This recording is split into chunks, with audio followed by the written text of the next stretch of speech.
एक बार एक राज्य में अकाल पड़ गया। लोग भूख के कारण मरने लगे। उस राज्य के राजा ने घोषणा करवा दी कि राज्य के सभी बच्चों को एक एक रोटी दी जाएगी। अगले ही दिन राज्य के सभी बच्चे राजा के महल के पास इकट्ठे हो गए। वहाँ पर कुछ रोटी छोटी थी तो कुछ रोटी बड़ी थी।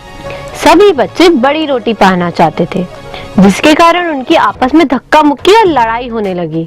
राजा ने देखा कि एक छोटी सी लड़की चुपचाप खड़ी थी। अंत में एक सबसे छोटी रोटी बची।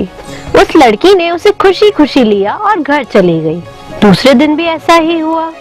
जब रोटी बांटी जा रही थी तो तब भी उस लड़की को सबसे छोटी रोटी ही मिली। उसने खुशी खुशी रोटी ली और घर चली गई। घर जाकर जब वह रोटी खाने लगी तो उसमें से एक सोने का सिक्का निकला। उस लड़की के परिवार वालों ने कहा, ये सोने का सिक्का उस राजा को वापस दे आओ, ये हमारी अमानत नहीं है। वो लड़की दौड़कर राजा के महल पहुंची और राजा से कहा, मेरी रोटी में से ये सोने का सिक्का निकला है।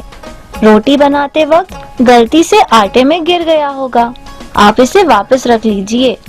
राजा उस लड़की की ईमानदारी को देखकर बहुत खुश हुआ। राजा की कोई भी बेटी नहीं थी, इसलिए उसने उस लड़की को गोद ले लिया और उसके परिवार वालों को भी अपने ही महल में रख लिया। इतना ही नहीं, राजा ने कुछ दिनों बाद अपनी सारी की सारी संपत्ति उस लड़की के नाम कर दी।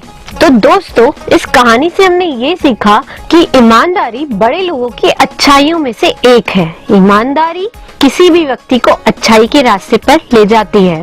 ईमानदारी व्यक्ति का मन शांत और स्थिर रहता है, इसलिए ईमानदारी आपको हमेशा बड़ा बनाए रखेगी।